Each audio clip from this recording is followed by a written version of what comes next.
എന്താ നിനക്ക് സംഭവിച്ചു പോയത്? ആലിമീങ്ങളുടെ തലകൾ നടക്കാൻ നിനക്ക് വെറുപ്പല്ലേ? പണ്ഡിതന്മാരെന്ന് കേൾക്കുമ്പോ ഇന്ന് നിനക്ക് വല്ലാത്തൊരു അറപ്പല്ലേ? തൊപ്പി ധരിച്ച ദാടി വെച്ച തലപ്പാവ് ധരിച്ച ആലിമീങ്ങള് പണമില്ലാത്തതിന്റെ പേരിൽ, സമ്പത്തില്ലാത്തതിന്റെ പേരില് നിന്റെ മുമ്പിൽ പുച്ഛത്തോട് നിന്റെ കണ്ണുകൾക്ക് തോന്നുന്നുവല്ലേ? അല്ലാതെ അല്ലാതെ പരിശുദ്ധ പ്രവാചകൻ പറയുന്നത് കൊണ്ടോ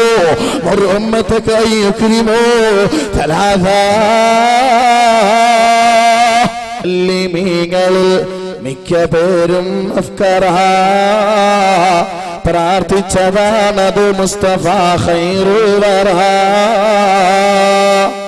മുഅല്ലിമീങ്ങളിൽ മിക്ക പേരും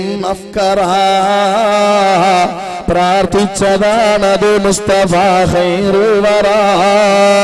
അല്ലാഹുവിന്റെ പ്രവാചകൻ പറഞ്ഞു, അല്ലാഹുവേ, അല്ലാഹുമ്മ ഹീനി മിസ്കീന, ആയിഷ ബീവി ഉദ്ധരിക്കുന്ന ഹദീസാണ്. അല്ലാഹുമ്മ ഹീനി മിസ്കീന വഅമിത്നി മിസ്കീന വഹ്ശുർനി ഫീ സുംറത്തിൽ മസാകീൻ.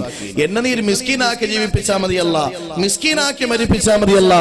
പക്ഷെ ഒരു നിബന്ധനയുണ്ട്, വഹ്ശുർനി ഫീ സുംറത്തിൽ മസാകീൻ, പാവങ്ങളോടൊപ്പം മിസ്കീന്മാരോടൊപ്പം നാളെ മഹ്ശറയിൽ എന്നെ ഒരുമിച്ച് കൂട്ടണേ അല്ലാ. ആ മുത്തുനബി പറഞ്ഞു, അല്ലാഹുവേ, അല്ലാഹുവേ, എന്റെ അനന്തരാവകാശികളാണ് പണ്ഡിതന്മാർ. അൽ ഉലമാഉ വറസത്തുൽ അംബിയാ. ഞാൻ സ്വർഗത്തിലേക്ക് പോയി കഴിയുമ്പോ തലപ്പാവും ധരിച്ച് ദാടിയും വെച്ച് ദുബയും ഇട്ട് അതേ ഇൽമിന്റെ പണ്ഡിതന്മാർ ആഖിറത്തിന്റെ ആ കോടാനുകോടി ജനങ്ങൾ ഒരുമിച്ച് കൂടി നിൽക്കുമ്പോ അവരുടെ മുമ്പിൽ വിചാരണയ്ക്ക് വേണ്ടി ഉണ്ടായ പൈസയുടെ ഓരോ രൂപയ്ക്കും കണക്ക് പറയാൻ കാത്തു നിൽക്കുന്നത് കാണാൻ എനിക്ക് കഴിവില്ല അല്ലാ. അതുകൊണ്ട് പണ്ഡിതന്മാർക്ക് നീ പണം കൊടുക്കല്ലേ പടച്ചവനെ. മുത്തിന്റെ വീട് ദുആയ ആലിമീങ്ങൾ പാവങ്ങളായി പോയത് പുച്ഛിച്ചു തള്ളണ്ട.